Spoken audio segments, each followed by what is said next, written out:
안녕하십니까. 저는 최요셉이라고 하고요. 판교 순복음교회 섬긴 지 이제 3년 정도 되는 것 같습니다. 처음에 이제 여기 와서 목사님 만나뵙고 그냥 이렇게 일부 예배 드리기도 하고 그렇게 했었는데, 그렇게 하다가 이제 목사님 말씀 듣고 이제 그 말씀이 이제 마음에 와닿고 해서 이제 와이프랑 같이 섬기게 됐는데, 이제 직장 다니다가 이제 이제 국수집을 이제 한번 해보려고 시작을 했는데, 그냥 하다가 이제 계속적으로 이제 기도하고 이제 그렇게 했는데, 이제 오늘 사실 간증을 지금 와이프 가는 줄 알고 준비를 못했어요. 근데 네?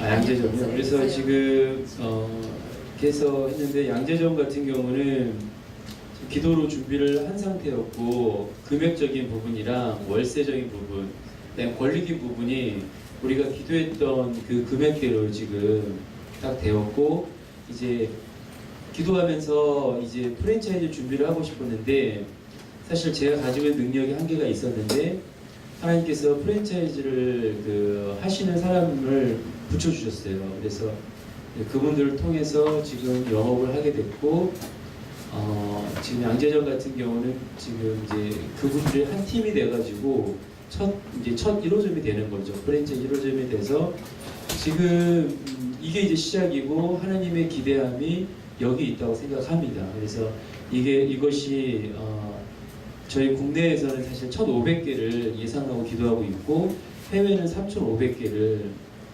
지금 하고 지금 기대하는 마음으로 기도하고 있습니다. 근데 지금까지 하나님께서 이끌어 오신 것처럼 앞으로는 이것은 사실 이제는 제가 할 수 있는 한계는 넘은 것 같습니다. 왜냐하면 국내 1,500개라는 건 지금 파리바게뜨가 우리나라에 거의 1,500개 정도 되거든요.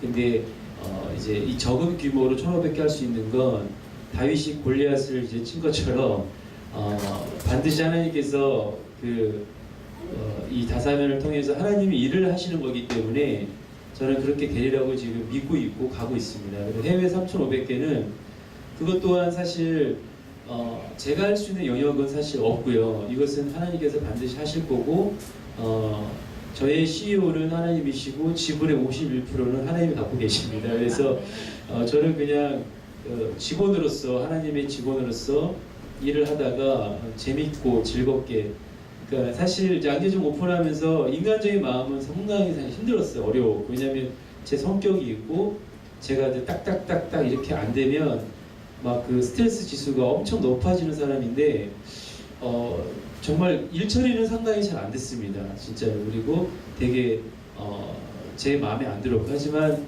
오늘도 기도하면서 하나님께 다시 한번 맡겨드리는 마음으로 했는데, 이런 분들이 제가 다뤄지는 부분 같고, 제 성질이 이제 다뤄지고 하나님 앞에 다뤄짐으로써 이제 이 모든 것들이 저를 통해서 어떤 관계적인 부분이 일어나기 때문에, 이제 이 양재점을 시작을 해서 이제 더 많은 간증들이 일어날 걸 기대하고 있습니다.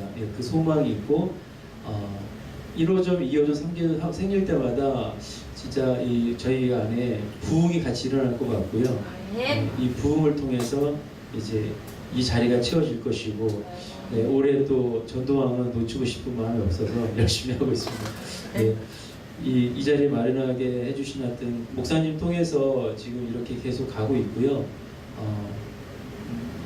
하여튼 기도라는 건 정말 그냥 하는 것이 아니라 현실로 나타나는 게 이게 하나님의 기도인 것 같습니다. 그래서 그냥 중언부언 기도가 아니라 현실로 나타나서 이것이 삶의 간증이 나타나야 예수님의 기적이 2000년 전에 일어난 것처럼 지금도 일어나고 있다는 것을 우리 판교 순복음교회를 통해서 다른 교회에 전달이 되고 이 지역에 전달이 되는 그런 일들이 일어났으면 좋겠습니다. 네, 우리 최 이사님 3년 전에 정자동에서 국수집 오픈했다 망했어요. 망했는데 감사한금을 했는데, 감사한금을 50만 원을 했나 하면서 이제 희망의 기도 제목을 써서 제가 기도 수첩에도 계속 지금 보고 있는데, 망했지만 하나님의 은혜로 다시 일어날 줄로 믿습니다.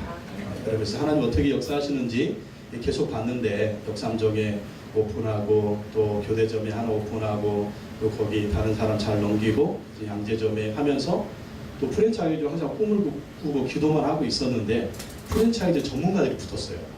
예기치 않게. 여러분 우연히 되는 일이지만 예기치 않게 되는 일이지만 그것이 하나님의 인도하신 줄로 믿습니다. 우연히 되는 일이지만 하나님이 인도하시는 일. 그래서 그렇게 하나님께 또 기도하고 인도함 받아서 또 오늘 양재점 오픈하는데 여러분 기도 많이 해주시고요. 예, 오늘 시간 되시는 분 같이 가서 예배 같이 드려주시면 감사하겠습니다. 오늘 은혜 받으실 말씀 고린도후서 13장 3절에서 13절 말씀 보겠습니다. 고린도후서 13장 4절에서 13절 말씀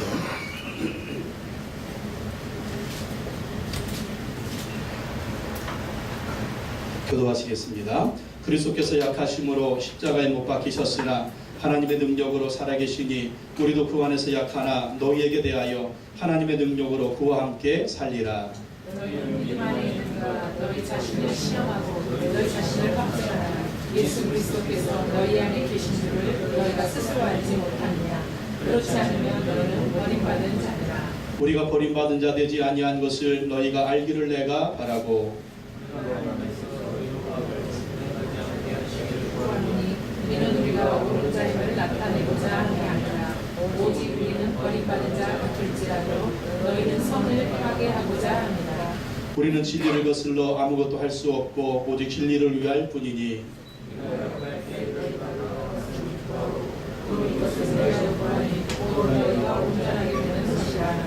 그러므로 내가 떠나 있을 때 이렇게 쓰는 것은 대면할 때에 주께서 너희를 넘어뜨리려 하지 않고 세우려 하여 내게 주신 그 고난을 따라 범하지 않게 하려 함이라.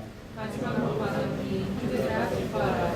온전하게 되며 위로를 받으며 마음을 같이하며 평안할지어다. 또 사랑과 평강이라는 힘이 너희와 함께 계시리라. 거룩하게 입맞춤으로 서로 공헌하라. 모든 성도가 너희에게 문안하느니라. 주 예수 그리스도의 은혜와 하나님의 사랑과 성령의 교통하심이 너희 무리와 함께 있을지어다. 아멘. 고린도후서 13장 4절로 13절 말씀으로 바울의 마지막 권면, 바울의 마지막 권면 이와 같은 제목으로 말씀 전하도록 하겠습니다. 지난주 월요일, 화요일에 1박 2일로 전라도와 신안의 국내 성지 순례를 다녀왔습니다. 김제 금산교회 다녀오고 영광의 염산교회, 또 그 염산교회 모교회인 반야월교회, 또 신안군 증도 섬을 다녀왔습니다. 이 김제 금산교회는 초창기에 세워진 교회입니다. 테이트 선교사님이 세운 교회인데 이 부자였던 조덕삼 씨가 예수님 믿고 자기 땅을 기증해서 교회를 세웠습니다. 그리고 조덕삼 성도집에 모습이었던 이자익도 함께 예수님을 믿고 함께 세례를 받고 함께 이 두 분이 그 금산교회의 집사가 되었습니다. 근데 나중에 이 두 분이 장로 후보가 됐어요. 부자였던 조덕삼 집사님 또 그 종의 모습이었던 이자익 집사님이 투표에 올랐는데 누가 됐겠습니까? 성도님들이 그 교회 오면은 이 조덕삼 집사님이 다 밥해 먹이고 헌금도 제일 많이 하고 자기 땅에 교회를 세웠기 때문에 당연히 조덕삼 집사님이 장로가 될 줄 알았어요. 근데 모습이었던 이자익 집사님이 장로가 된 겁니다. 그러니까 여러분 보통 믿음이고 신앙이었으면 막 시험 들 거예요. 내가 교회 세우고 내가 헌금하고 내가 성도들 먹여 살리고 내가 이렇게 선교사님 섬기고 내가 이렇게 내가였다면 시험 들었을 것입니다. 그런데 이 조덕삼 집사님은 그걸 다 인정을 했다라. 시험 들지 않고 자만하지 않고 이자익 집사님이 장로가 된 것을 축하해 줬습니다. 그래서 조덕삼 집사님은 이렇게 말했답니다. 여러 교우들이여 참 감사합니다. 저는 나이가 많아서 교회에 봉사하기 어렵습니다. 그러나 이자익을 장로로 선출하여 일하게 하였으니 참으로 감사한 일입니다. 그는 젊습니다. 지혜가 있습니다. 열심히 있습니다. 우리 이자익을 장로로 잘 받들어 교회를 성장시킵시다. 그래서 시험 들지 않고 열심히 교회를 섬겼습니다. 이자익 장로는 설교를 하고 이 주인이었던 머슴 장로가 설교하고 주인이었던 조덕상 집사님 그 안에서 그냥 은혜 받고 있는 거예요. 그것도 열심히 은혜를 받고 열심히 교회를 섬겼습니다. 조금도 시기질투 안 했답니다. 그리고 나중에 조덕상 집사님도 장로님이 되었습니다. 장로님이 되니까 이 조덕상 집사님, 장로님이 볼 때 이자익 장로님이 너무나 똑똑한 거예요. 그저 장로로 머물 사람이 아니었습니다. 그래서 이 조덕상 장로님이 머슴이었던 이자익 장로님으로요 평양신학교에 보냅니다. 평양신학교에 보내서 주의종이 되게 해요. 그리고 이 김제 금산교회 초청을 해서 초창기 담임 목사님이 되게 합니다. 그리고 이 이자익 목사님은 나중에 대한예수교 장로회 총회장을 3번이나 지냅니다. 3번이나 지내면서 훌륭한 종으로 쓰임을 받습니다. 그래서 이 조덕상 장로님이 귀한 믿음을 가지고 김제 금산교회를 세우고 이자익 목사님을 그렇게 목사님 되게 만들어서 훌륭한 믿음의 교회를 세우고 믿음의 가문을 세웠습니다. 이 조덕상 장로님의 손자가 조순영 전 국회의원입니다. 조순영 전 국회의원. 이 조순영 국회의원도 전 국회의원도 장로님이신데 꼭 한 달이면 2번, 3번씩 이 김제 금산교회에 오셔서 예배드리고 그렇게 한다고 합니다. 또 영광의 염산교회를 갔는데 6.25 때 공산군에 의해서 77명의 성도들이 순교를 했습니다. 처음 순교한 분이 노병재 집사님입니다. 이 공산군이 노병재 집사님을 그 바닷가 수문 있잖아요. 바닷가 수문의 그 뚝방에 거기로 끌고 가서 이 목에는 요만한 돌덩이를 매달아 가지고 던져가지고 수장을 시키려고 그렇게 했는데 본인 스스로가 그 강물에 뛰어들었답니다. 바닷가에 뛰어들었답니다. 그리고 순교하면서 찬양하면서 그렇게 순교를 했대요. 막 살아있으니까 또 막 거기에서 총을 쏴서 그렇게 순교를 했답니다. 그리고 이 노집사님은 그의 일가족 9명도 함께 그 바다에서 순교를 했답니다. 그리고 허상장로님 부부가 있는데 봉독산 골짜기로 끌려가서 매를 맞고 축창에 찔리면서 이 부부가 순교를 했습니다. 근데 이 순교하면서도 허상장로님 부부는 하나님께 감사하면서 기도하면서 그렇게 순교를 했답니다. 그 이후로 예수님 믿는다는 이유가 없어요. 예수님 믿는다는 그 이유 하나 때문에 염산교회 교인들이 이 수문통 그 뚝방에 끌려가서 이 목에는 이 요만한 이 돌멩이를 매달고 축창으로 찌르고 총으로 쏘려가지고 바닷가에 다 빠뜨려서 그렇게 죽이게 했다고 합니다. 20여 명을 한꺼번에 그렇게 죽였다는 거예요. 김만호 장로님, 박기도 권사님의 4딸도 순교를 했는데 그 딸들의 나이가 15살, 11살, 9살, 3살이었어요. 3살. 그 어린 것이 무슨 죄가 있어요? 예수 믿는다는 죄 때문에. 그래서 15살 언니가 3살 막내를 이 포대기에 둘러가지고 등에 업고 가니까 이 아기가 막 우는 거예요. 근데 우는데 그 15살 언니가 얘기합니다. 울지 마라, 울지 마라. 우리는 지금 천국 간다. 우리 지금 천국 가니까 울지 마라. 그러면서 아기를 달래면서 그 수문의 뚝방에 거기까지 갔다라는 거예요. 그리고 자기를 죽이는 공산군들을 향해서 그랬답니다. 하나님, 우리를 천국 보내주시니 감사합니다. 저 아저씨들 용서해 주세요. 저 아저씨들 용서해 주세요. 그렇게 말하는 모습을 보고 이 공산군들이 오히려 두려워 떨었다고 합니다. 그래서 그 바다에 빠뜨리기 전에 이 대검으로 막 목을 찔렀어요. 언니 목을 찌르고 애기 목을 찔렀는데 그래서 바다에 빠뜨려 죽였는데 나중에 시신을 수습해 보이니까 언니도 목이 없고 등에 업힌 애기도 목이 없더래요. 그래서 그 시신을 수습해서 장사를 지냈다고 합니다. 또 김방우 목사님, 담임 목사님이었던 김방우 목사님, 사모님, 또 5 아들과 8살, 5살 먹은 손자가 하루아침에 그 마당에서 몽둥이와 이 축창으로 찔림 받아가지고 하루 한날에 죽었다는 거예요. 그래서 그렇게 순교를 했습니다. 그리고 이 염산교회의 모교였던 반야월 교회 갔는데 이 반야월 교회는 전 성도 65명이 순교해요. 65명. 그 신앙군의 증도를 갔는데 증도에 그 선교를 했던 문중경 전도사님이 또 순교를 했습니다. 또 문중경 전도사님이 세웠던 임자도 진리교회가 있는데 임자도 진리교회는 48명이 순교를 했다라고 합니다. 순교했지만 교회는 여전히 살아있고요. 또 교회에서 수십 명의 주의 종들과 사모님들, 장로님들이 나왔다고 합니다. 중도는 90% 이상이 예수님을 믿고 중도에서만 159명의 목회자와 81명의 장로님들이 나옵니다. 그리고 신안군에서 700명이 넘는 목회자와 장로님들이 나왔습니다. 우리 원로 목사님과 사모님도 그 중에 한 분이지라이. 그러죠? 신안 출신으로 우리 장인 장모님도 귀하게 그렇게 사역을 하셨습니다. 그 왜 그러느냐? 순교자들의 열매입니다. 순교자들. 순교자들 어떻습니까? 죽었지만 지금 어디 있어요? 천국에서 살아있고 또 가장 큰 상급을 받고 있을 줄로 믿습니다. 누가 예수님 천국 가면 누가 예수님 제일 가까이 있습니까? 순교자들, 순교자들. 우리가 예수 믿고 구원 받아서 예수님 어디 계신지 까마득하게 보이면 안 됩니다. 예수님 옆에 앉을 수 있도록 여러분 순교 신앙 가지고 신앙생활 하시기 바랍니다.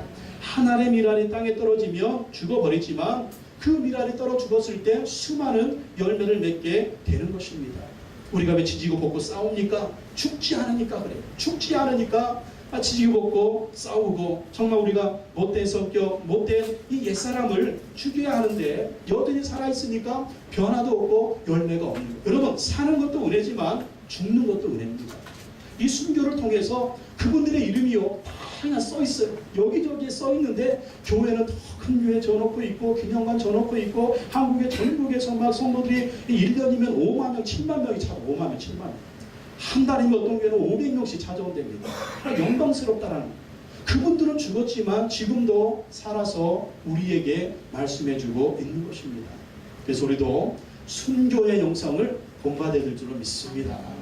죽이세요. 옛사람 좀 죽이시고 못된 자아도 죽이시고 여러분 죽이시기 바랍니다. 우리 목사님들하고 그런 얘기해서 하도 순교 성지만 돌아다니니까 우리도 막 죽어야 될 것 같아요. 그래서 어떻게 죽을까요? 총 맞아 죽을까요? 아니면 축창에 찔려 죽을까요? 아니면 바닷가에 빠져 죽을까요? 총 맞아 죽는 게 제일 나을 것 같아요. 빨리 죽으니까. 제가 속으로 그랬습니다. 목사님들 승질이나 죽입시다. 마누라하고 싸우지 말고 승질이나 죽입시다. 그래서 큰 은혜를 받고 왔습니다. 오늘 말씀은 사도 바울이 고린도 교회 성도들에게 마지막으로 권면하는 그러한 말씀입니다. 몇 가지를 권면하는데요. 첫째, 하나님의 능력으로 예수님과 함께 살라는 것입니다. 하나님의 능력으로 예수님과 함께 살아라. 고린도후서 13장 4절 말씀을 한번 다 같이 읽어보겠습니다. 4절 시작.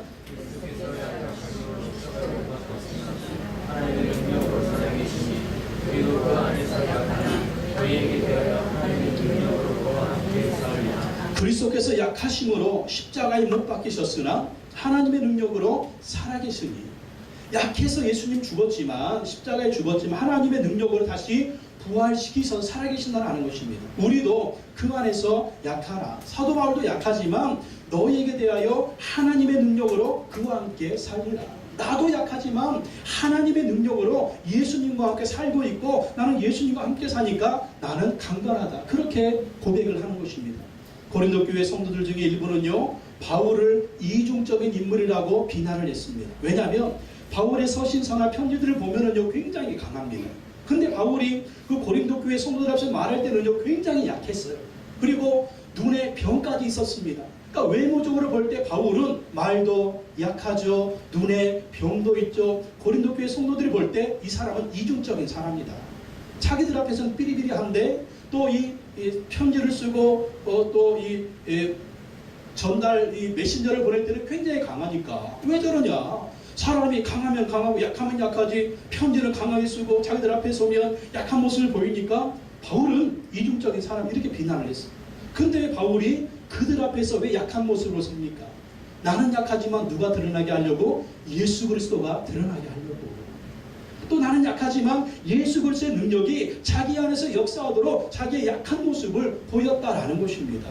그러므로 여러분 바울은 자기의 삶을 통해서 누구만 드러나도록 예수 그리스도만 드러나도록 자기의 약한 모습을 보였다라는 것입니다.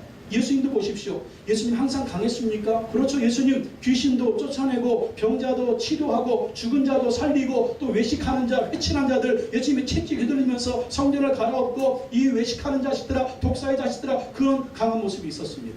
그러나 예수님 어떻게 하셨어요? 십자가에서 무기력하게 죽으셨잖아요. 사탄은 예수님을 유혹했습니다. 강해지라고 유혹했어요. 사탄은 유혹했습니다. 죽지 말고 세상의 왕이 되라고 유혹했습니다. 사탄은 유혹했습니다. 죽지 말고 세상의 경배를 받으라고 했습니다. 그러나 예수님은 약하게 십자가에서 죽으셨습니다. 왜 죽으셨습니까? 세상의 모든 죄를 지고 죽으신 것이죠. 그 죽으심을 통해서 인류 구원의 문이 열렸고 구원의 길이 열려진 것입니다. 그렇게 했더니 하나님이 어떻게 하셨어요? 하나님의 능력으로 3일 만에 다시 살아나셨고 부활하셨고 지금도 살아 계시다는 것입니다. 바울도 얘기합니다. 나도 약하지만 나도 하나님의 능력으로 산다. 나도 약하지만 내 안에 예수님이 함께 하셔서 나는 강건하다. 이렇게 얘기하는 것입니다. 순교자들 보십시오. 얼마나 무력하게 죽었습니까? 그러나 그들이 죽었지만 죽어 있습니까? 아니에요. 천국에서 살아있다라고 하는 것입니다. 예수님 옆에서 큰 상급받고 생명의 면류관을 쓰고 있다니까요. 그 순교의 피가 이 땅에 흘렀기 때문에 이 땅에 부흥의 불길이 있는 거예요. 여러분, 세계 어느 나라 역사에 5만 명의 순교자가 없습니다. 우리나라 6.25 때까지 5만 명의 순교자가 있는데 이 기독교 역사, 교회 역사를 보더라도 이렇게 순교한 나라가 없습니다. 어떤 성경학자들은 얘기합니다. 역사학자들은 얘기합니다. 초대교회 순교자들의 숫자보다 한국교회 순교자들의 숫자가 더 많다. 이 순교의 피가 흐르기 때문에 이 나라 민족까지 놀라운 부흥의 불길이 일어나는 거예요. 이걸 모르는 미국 어떤 목사님들은요, 한국의 교회는 그저 냄비처럼 확 올라갔다가 확 사라질 것이다. 왜 그렇습니까? 왜 그런 말을 합니까? 순교의 피를 모르기 때문에. 우리나라에 이렇게 부흥한 것은요, 순교의 피가 있었기 때문에, 그 피가 있었기 때문에 이렇게 교회에 놀라운 부흥의 역사가 있었던 것입니다. 여러분, 그렇습니다. 우리도 약하지만 하나님의 능력으로 살아야 돼요.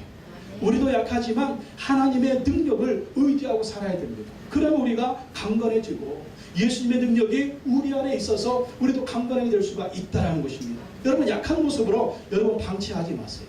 약할수록 하나님 의지하시기 바랍니다. 약할수록 예수님 의지하시기 바랍니다. 그러면 하나님의 권능이, 하나님의 능력이 우리 안에서 역사하시는 거예요. 그리고 하나님의 능력이 드러나고 예수 그리스도의 능력이 드러나게 된다라는 것입니다. 시편 70편 4절 말씀에 주를 찾는 모든 자들이 주로 말미암아 기뻐하고 즐거워하게 하시며 주의 구원을 사랑하는 자들이 항상 말하기를 하나님은 위대하시다 하게 하소서. 하나님은 위대하시다 하게 하소서. 누가? 주님을 찾는 모든 자들이. 주님을 찾는 자들은요, 하나님이 기뻐하게 하시고 하나님이 즐거워하게 하시고 하나님이 구원을 보여주시고 하나님은 위대하시다라고 하는 간증을 하게 하신다. 그게 하나님의 은혜다라는 것입니다.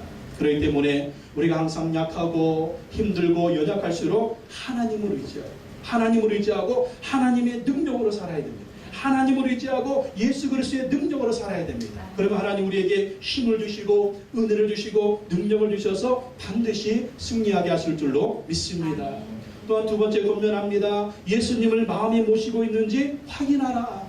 너희 안에 예수님이 계신지 안 계신지 확인하라는 거예요. 5절과 6절 말씀 읽어보겠습니다. 5절 6절 시작. 너희는 믿음 안에 있는가? 너희 자신을 시험하고 너희 자신을 확증하라. 예수 그리스도께서 너희 안에 계신 줄을 너희가 스스로 알지 못하느냐? 그렇지 않으면 너희는 버림받은 자니라. 우리가 버림받은 자 되지 아니한 것을 너희가 알기를 내가 바라고. 고린도 교회 성도들은요, 바울을 시험했습니다. 어떻게 시험했냐면, 바울이 진짜 사도냐? 바울이 진짜 사도냐? 바울이 진짜 사도라면 건강해야지. 바울이 진짜 사도라면 그의 편지가 강한 것처럼 그의 언변도 강해야지. 왜 이랬대 저랬대 할까? 왜 바울은 병들었을까? 왜 바울은 외모로 볼 때 저렇게 약할까? 그러면서 바울이 진짜 예수 그리스도의 사도냐? 그 외적인 모습을 보고 바울을 시험하고 바울을 판단했습니다. 그러나 우리 믿음의 사람들이 봐야 할 것이 무엇입니까? 외모입니까? 그게 아니죠. 저 양반이 정말 예수 그리스도의 복음을 전하고 있는가? 저 양반이 정말 하나님의 말씀을 전하고 있는가? 그걸 봐야죠. 그걸 봐야 되는데 이건 보지 않고 외모가 어떤지, 건강한지, 키가 큰지, 머리숱이 많은지, 뭐 배경이 좋은지, 많이 배웠는지, 뭐 백이 좋은지 이것만 보고. 고린도 교회 성도들이요, 이런 시험에 들었다라는 거예요. 이단자들이 와가지고 다른 예수를 전합니다. 다른 복음을 전합니다. 다른 영을 전하는데 거기에 끌려가는 거예요. 왜? 그들이 볼 때 그 사람 빛가번쩍하거든요. 정말 그냥 멋있으니까 저 사람들이 전하는 게 옳지 않느냐. 그러나 바울은 그래서 얘기하고 있는 것입니다. 본질을 확인해라. 본질은 뭐다? 예수 그리스도. 예수 그리스도. 예수 그리스도. 너희 안에 예수 그리스도가 있는가 없는가 확인해라. 지금 사도 바울은 고린도 교회 성도들을 시험하고 있는 것입니다. 어떤 시험? 너희 안에 예수 그리스도가 있는지 없는지 확인하고 확증해라. 왜? 예수 그리스도가 있으면 구원받은 것이고 예수 그리스도가 없으면 버림받은 거예요. 예수 그리스도가 있으면 천국 백성인 것이고 예수 그리스도가 없으면 지옥 백성이라는 것입니다. 그 본질적인 것을 확인하지 아니하고 외적인 것만, 화려한 것만, 자랑거리만, 사람들이 보기에 좋은 것만, 그런 것만 보는 그러한 모습을 지금 바울이 책망하고 있는 것입니다. 여러분, 우리도요 확인해야 돼요. 내 안에 예수님이 계신지 안 계신지. 언제 확인해야 돼요? 날마다 확인해요. 여러분 안에 예수님 계십니까? 아멘. 여러분 예수님 믿습니까? 아멘. 그거 확인하신대요. 네 안에 예수님이 계시면 나는 오늘 죽어도 천국 갑니다. 아멘. 그러니까 내 안에 예수님이 안 계시면 오늘 죽어 바로 지옥 가는 거예요.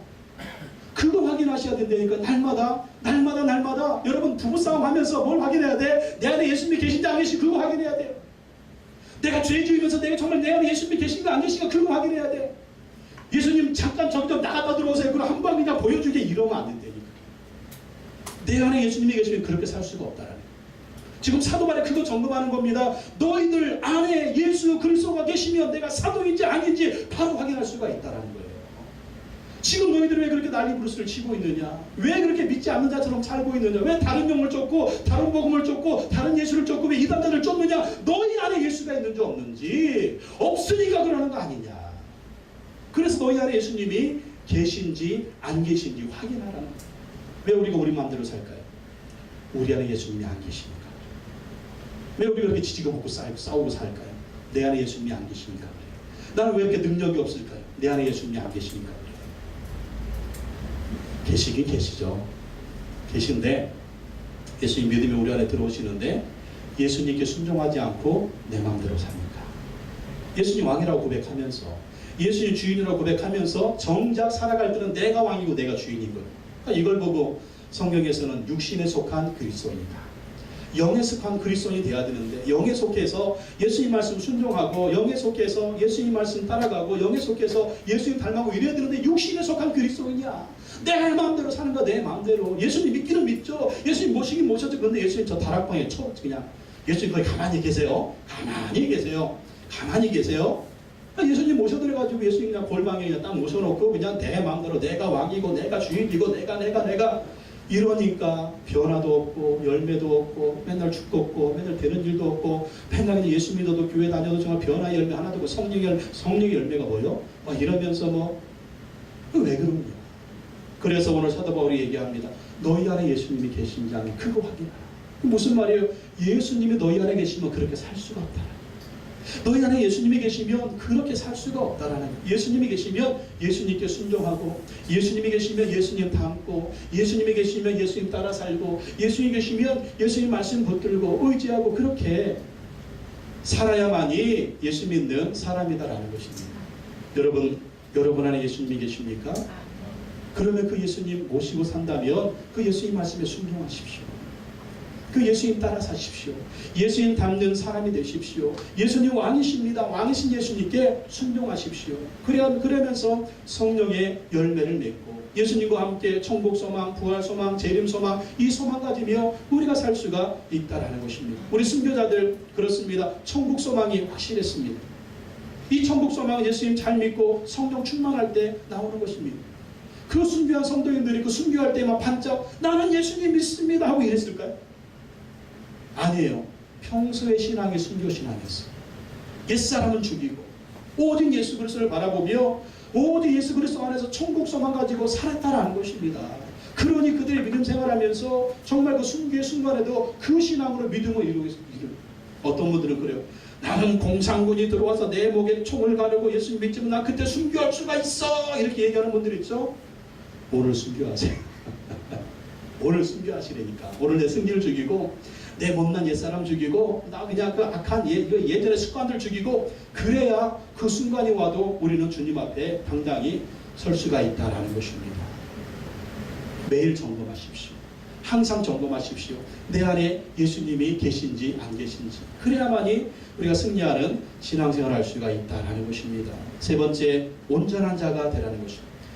9절 말씀 한번 읽어보겠습니다. 9절 말씀 시작. 우리가 약할 때 너희가 강한 것을 기뻐하고 또 이것을 위해 구하니 곧 너희가 온전하게 되는 것이라. 어떤 사람이 되라? 온전한 사람이 되라. 그러니까 온전한 사람이 되라고 하는 것은 성숙한 사람이 되라. 성숙한 사람. 이 누구를 닮으라는 거예요? 하나님이 우리 아버지니까 하나님을 닮고 예수님 믿으니까 예수님을 닮은 사람이 되라는 거예요. 온전한 사람, 성숙한 사람. 지금 사도 바울은요 작정했습니다. 너희들이 나를 그렇게 비난하고 복음에서 떠나려고 하고 올바르지 않은 너희 믿음을 보고 내가 너희에게 가서 강력하게 너희를 심판할 것이다. 강력하게 너희를 책망할 것이다. 강력하게 너희를 혼낼 것이다. 근데 바울이 얘기합니다. 그러기 전에 너희가 온전한 사람이다. 그러기 전에 너희가 성숙한 사람이다. 이게 뭡니까? 우리가 예수님 앞에 설 텐데, 우리가 나중에 하나님 앞에 설 텐데, 혹시 우리가 살아있을 때 예수님이 오실 텐데, 그 예수님 앞에 섰을 때 어떤 사람이 되라는 거예요? 책망받는 사람이 아니라 칭찬받는 사람이 되라는 거예요. 성숙한 사람이 되라는 거예요. 온전한 사람이 되라는 거예요. 변화된 사람이 되라는 거예요. 믿음의 진보가 있는 사람이 되라는 것입니다. 성령의 열매 맺는 사람, 그런 사람이 되어야 책망받는 것이 아니고 칭찬받을 것이 아니냐. 그러니까 우리도 주님 앞에 섰을 때 칭찬받아야 되지 않겠습니까? 잘했다, 착하고 충성된 종아, 너 정말 믿음으로 살았구나, 너 열심히 정말 변화되었구나, 너 정말 나한테 충성했구나, 내 말에 순종했구나, 하나님의 영광을 드러냈구나, 정말 예수 그리스도의 향기를 드러냈구나, 이런 칭찬을 받아야지 않겠습니까? 그래서 너희가 온전하게 되는 것, 이것이 바울의 소원이었습니다. 여러분, 부모된 마음에 자식들을 향해서 어떤 마음을 갖습니까? 내 자식이 좀 잘 됐으면, 내 자식이 좀 똑바로 살았으면, 내 자식이 좀 성숙한 인격의 사람이 됐으면, 정말 내 자식이 좀 행복하게 살, 이게 부모가 아니겠어요? 하나님이 우리를 향하신 마음도 똑같다라는 거예요. 믿음의 성숙이 있으면, 영적으로 성장했으면, 정말 믿음 가운데 살았으면 하는 마음이 하나님 마음입니다. 그 하나님 마음을 우리가 잘 알아서 하나님께 순종하고 성숙하고 성숙된 우리의 모습이 되어야 될 줄로 믿습니다. 마지막으로 한 가지 도면은요, 마음을 같이하여 평안하라. 마음을 같이하여 평안하라. 11절 말씀 읽어보겠습니다. 11절 시작. 마지막으로 말하노니 형제들아 기뻐하라. 온전하게 되며 위로를 받으며 마음을 같이하며 평안할지어다. 또 사랑과 평강의 하나님이 너희와 함께 계시리라. 거룩하게 입맞춤으로 서로 문안하라. 중간 말씀에 마음을 같이하며 평안할지어다. 이 고린도 후서의 주제와도 같은 말씀입니다. 마음을 같이하며 평안할지어다. 우리는요 예수 믿으면서 평안해야 돼요. 싸우지 말고 분열되지 말고 서로 시기하고 다투지 말고 평안해야 됩니다. 그러니까 개인적으로도 평안해야 되고요, 우리의 가정도 평안해야 되고 부부지간에도 평안해야 돼요. 또 우리 교회 공동체도 평안해야 됩니다. 평안하려면 어떻게 해야 돼요? 마음을 같이 하라는 거예요. 마음을 같이. 그러니까 마음이 나누어지면 평안할 수가 없어요. 마음이 나누어지면 싸울 수밖에 없습니다. 마음을 같이 하라. 뭡니까? 서로서로 마음을 좀 헤아리라는 거예요. 서로서로 마음을 헤아려서 좀 저 사람이 좀 힘들면 내가 좀 낮아지고, 저 사람이 좀 약하면 또 내가 이렇게 좀 보듬어주고, 그렇게 마음을 같이 하면서 평안하게 신앙생활도 평안하게 하고, 교회 생활도 평안하게 하고, 가정 생활도 좀 평안하게 하고, 부부지간에도 좀 평안하도록 힘쓰고 애쓰라는 것입니다. 위로를 받으며 온전하게 되며 또 기뻐하면서 마음이 하나 되어서 평안하라. 또 사랑과 평강의 하나님이 너희와 함께 계시리라. 하나님이 사랑의 하나님이고 평강의 하나님인데, 이 하나님이 나와 함께 하시는데, 이 나와 함께 하시는 사랑의 하나님, 평강의 하나님의 그 은혜를 우리도 서로 나누면서 우리도 서로 평안해야 된다는 것입니다. 그러니까 보면 그래요. 내 마음이 평안하지 않은 것은 하나님과의 관계입니다. 평강의 하나님이 나와 함께 하시고 사랑의 하나님이 나와 함께 하시면 내 마음이 평안한 것이거든요. 그러면 이 평안한 마음으로 마음이 하나 되어 서로가 평안을 나눌 수가 있는 거예요. 또 이런 얘기 하니까 어떤 분이 그래요. 옆에서 딴지거는 사람만 없으면 평안할 것 같습니다. 자꾸 옆에서 댓글을 거니까 그냥 나도 평안하게 살고 싶고, 그냥 그런데 자꾸 옆에서 그냥 딴지 걸고 댓글 거니까 이 평안이 없어지고 그래가지고 힘들다고. 예. 그래서 마음을 같이 하는 거예요. 그래서 마음을 같이 해라. 괜히 다 옆에 사람 딴지 걸지 말고, 옆에 사람 댓글 걸지 말고, 옆에 사람 정말 힘들게 하지 않도록 나도 마음이 평강이 임하고 옆에 사람도 마음이 평강이 임하도록 서로서로 어떻게 하라? 마음을 같이 하라.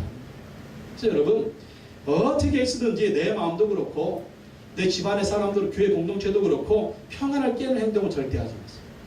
평안 깨는 말이나 평안 깨는 행동이나 평안 깨는 불신앙이나 평안 깨는 부정적인 말이나 평안 깨는 악한 말이나 더러운 말이나 절대 그런 거 하지 마십시오. 오늘 하나님의 명령이 마음을 같이 해서 평안할지어다. 이 평안이 임하는 어떻게 해야 됩니까? 삼위일체 하나님과 함께 해야 돼요. 13절 말씀 다시 한번 읽었어요. 13절 말씀 시작. 주 예수 그리스도의 은혜와 하나님의 사랑과 성령의 교통하심이 너희 무리와 함께 있을지어다. 우리가 삼위일체 하나님으로 충만해야 돼요. 예수 그리스도의 은혜로 충만해야 되고 하나님의 사랑으로 충만해야 되고 성령의 교통하심, 성령의 충만함이 있을 때 우리 안에 평강이 임하는 거예요. 이 평강으로 마음을 같이 할 수가 있고 이 평강으로 이 평강이 우리 안에 교회 공동체 안에 가정 안에 부부직 안에 넘치게 할 수가 있는 것입니다. 그래서 주 예수 그리스도의 은혜로 충만하시기 바랍니다. 하나님의 사랑으로 충만하시기 바랍니다. 성령의 교통하심으로 충만하시기 바랍니다. 그럴 때 우리 마음이 평안이 임하고 마음을 같이 해서 우리가 정말 승리하는 공동체, 승리하는 부부, 승리하는 가정이 될 줄로 믿습니다. 기도하겠습니다. 하나님 아버지 감사합니다. 사도 바울 고린도 교회 성도들한테 마지막으로 권면합니다. 하나님의 능력으로 예수님과 함께 살라. 예수님 마음에 모시고 있는지 확인하라. 온전한 자가 되라. 마음을 같이 하여 평안하라. 이렇게 권면해 주셨사오니 우리의 모습이 이런 모습이 되게 하여 주시옵소서. 하나님의 능력으로 살게 하여 주시옵소서. 하나님의 능력 의지하며 살며 승리하게 하여 주시옵소서. 예수님 마음에 모시고 구원의 감격 가운데 살게 하여 주시옵소서. 온전한 자, 성숙한 자가 되게 하여 주시옵소서. 마음을 같이 하여 평안을 누리게 하시고 마음을 같이 하여 평안을 나누는 자 되게 하여 주시옵소서. 우리 공동체 안에서 가정 안에서 부부직 안에 싸움이 떠나가게 하시고 분열이 떠나가게 하시고 시기와 다툼이 떠나가게 하여 주시옵소서. 삼위일체 하나님으로 충만하여 주의 놀라운 평강이 넘치게 하시고 이 평강으로 승리하는 우리의 모습이 되게 하여 주시옵소서. 예수님의 이름으로 기도하옵나이다. 아멘.